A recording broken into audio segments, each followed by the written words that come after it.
स्वागत है आप सभी का। देखिए, श्राद्ध का समय चल रहा है और प्रायः हिंदू धर्म में, सनातन धर्म में सभी लोग श्राद्ध को बहुत अच्छी तरह से मानते हैं और पितरों के प्रति श्रद्धा भाव रखते हैं।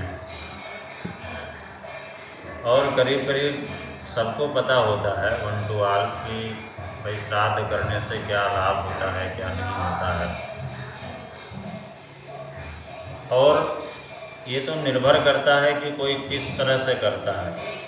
बहुत सारे विधि विधान भी हैं, पहले की सारी वीडियो में मैंने बताया भी है कि इस तरह से करना चाहिए, ऐसे करना चाहिए, किस किस का श्राद्ध आवश्यक होता है।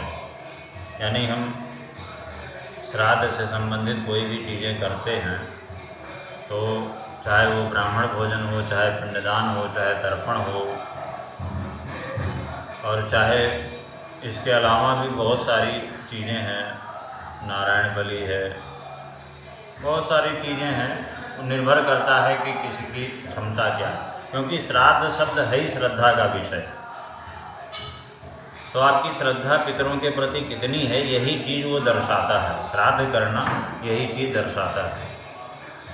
अब किसी की पहुंच कैसी है, किसी की पहुंच कैसी है, वो अपने हिसाब से अपनी सुविधानुसार करता है। तो जैसे कि भाद्रपद शुक्ल पूर्णिमा से लेकर के और आश्विन कृष्ण अमावस्या तक, यानी 16 दिन ये पितरों के निमित्त जो है पितरों को समर्पित होते हैं। और इस समय पितरों के लिए यम का द्वार जो है वो खुला हुआ होता है। यहाँ तक भी कहा गया है कि अगर इस दौरान किसी व्यक्ति की मृत्यु होती है तो सीधा जो है स्वर्ग को चला जाता है, पितृलोक में चला जाता है।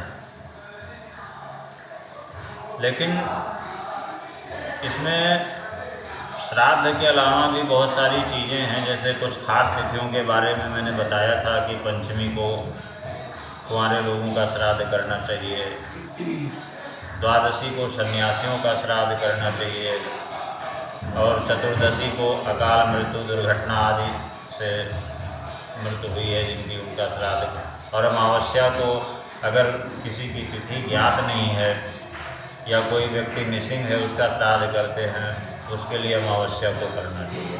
इसके अलावा अमावस्या जो है सर्वपितृ अमावस्या भी कहा जाता है इसको। तो आज मैं इस वीडियो के माध्यम से बात करना चाहता हूं कि बहुत सारे लोग जो है पितरों के पितृ दोष की वजह से, नकारात्मक ऊर्जा से बहुत ज़्यादा प्रभावित होते हैं। और प्रायः ऐसा देखा जाता है कि सब कुछ होते हुए उनके यहाँ धनागम का साधन भी है, परिवार भी हैं, सारी चीज़ें, सारी सुविधाएं उपलब्ध हैं। इसके बावजूद में भी उनके घर में कलह क्लेश की स्थिति बनी रहती है, मंगल कार्य नहीं होते हैं। और कोई चीज़ किसी भी कार्य में, प्रत्येक कार्य में व्यवधान उत्पन्न हो जाता है। तो वो नकारात्मक ऊर्जा जो पितरों की जुड़ी हुई होती है, उसकी वजह से ये सब स्थितियाँ, परिस्थितियाँ व्यक्ति के ऊपर आती हैं। और ये आती इसलिए हैं कि जब खास करके पितृपक्ष में, श्राद्ध के समय अवधि के दौरान अगर कोई व्यक्ति पितरों के प्रति श्रद्धा भाव न व्यक्त करके प्रतिकूल आचरण करता है, प्रतिकूल व्यवहार करता है, तो उससे नकारात्मक ऊर्जा उत्पन्न होती है। और जैसे मान लिया कोई व्यक्ति श्राद्ध करने में क्षमता नहीं है जिसकी, वो व्यक्ति श्राद्ध की परिपूर्णता के लिए बहुत सारे ऐसे विधान दिए गए हैं, बहुत सारे ऐसे विकल्प दिए गए हैं जिनको अपना करके श्राद्ध की पूर्णता कर सकता है। इस बार हम अमावस्या के विषय में विशेष बात करेंगे, क्योंकि इस बार जो पितृ विसर्जन की अमावस्या है शनिवार के दिन है, और शनिवारी अमावस्या होने से इसका बहुत बड़ा महत्व है। और ये उन लोगों के लिए विशेष खास है जिनकी कुंडली में पितृदोष है, या जिनके घर में पितृदोष की वजह से नकारात्मक ऊर्जा का संचार होता है और उनके कार्य बाधित होते हैं, उनके लिए बहुत विशेष है। इसके अलावा शनिवार के दिन पड़ने से शनिवारी अमावस्या है। इसके अलावा भी इस दिन इंद्र नामक बहुत बढ़िया सुंदर योग बन रहा है। तो वैसे तो सभी व्यक्तियों को अमावस्या के दिन अपने समस्त पितरों के लिए, ज्ञात अज्ञात छोटे बड़े जो भी लोग हैं, जो भी पितर हैं, उनके लिए अमावस्या के दिन विशेष रूप से श्राद्ध करना चाहिए और उनकी विदाई भी करनी चाहिए, क्योंकि ये पितृ विसर्जन अमावस्या होती है। लेकिन ये उन लोगों के लिए विशेष खास होगा जिनकी किसी की कुंडली में पितृदोष है और उस पितृदोष के कारण उनको नकारात्मक ऊर्जा होती है और उनके प्रत्येक कार्य में व्यवधान होता है। तो इस बार 14 अक्टूबर को शनिवार के दिन अमावस्या पड़ रही है। इस दिन विशेष रूप से जो श्राद्ध का विधान है, व्यक्ति को श्राद्ध का विधान करना चाहिए और दोपहर के बाद अपराह्न समय में, दोपहर के पश्चात अपराह्न समय में या संध्या काल के समय व्यक्ति किसी पवित्र नदी जलाशय पे जा कर के और यथासंभव अपने साथ में अन्न, वस्त्र, पुष्प, मिष्ठान आदि फल आदि लेकर के वहाँ पर जाए और एक दीपक प्रज्वलित करे, सरसों के तेल का दीपक प्रज्वलित करे और अपने पितरों का स्मरण करे और सारी चीज़ें जो भी यथासंभव आपने ली है, अन्न है, वस्त्र है, मिष्ठान है, फल इत्यादि है, उसको ले कर के वहाँ पर पितरों के नाम से अर्पण करें। और ये सामग्रियाँ जो है यदि संभव हो तो बाद में ब्राह्मण को, किसी योग्य ब्राह्मण को या किसी ज़रूरतमंद को दान कर दे।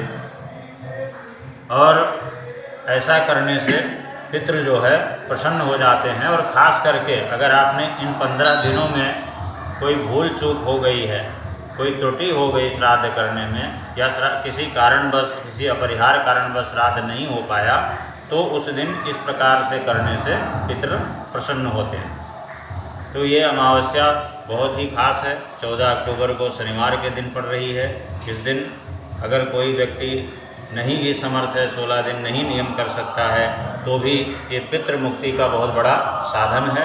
उस दिन किसी पवित्र नदी जलाशय पे संध्या के समय जा कर के वहाँ दीपक प्रज्वलित करे, मिष्ठान, अन्न, वस्त्र, फल, दक्षिणा आदि जो भी यथासंभव हो उसको वहाँ पर अर्पण करे और अर्पण करके पितरों के नाम से उसको संकल्प करे और फिर यथा योग्य किसी ब्राह्मण को या किसी ज़रूरतमंद व्यक्ति को दान कर दे और वहाँ पर दीपक प्रज्वलित करे। और इसके अलावा संध्या के समय घर पर आकर के अपने घर के मेन दरवाजे पर या पीपल वृक्ष के समीप, पीपल वृक्ष के नीचे एक चौमुखा दीपक प्रज्वलित करें, सरसों के तेल का दीपक प्रज्वलित करें और उस पीपल की परिक्रमा करें।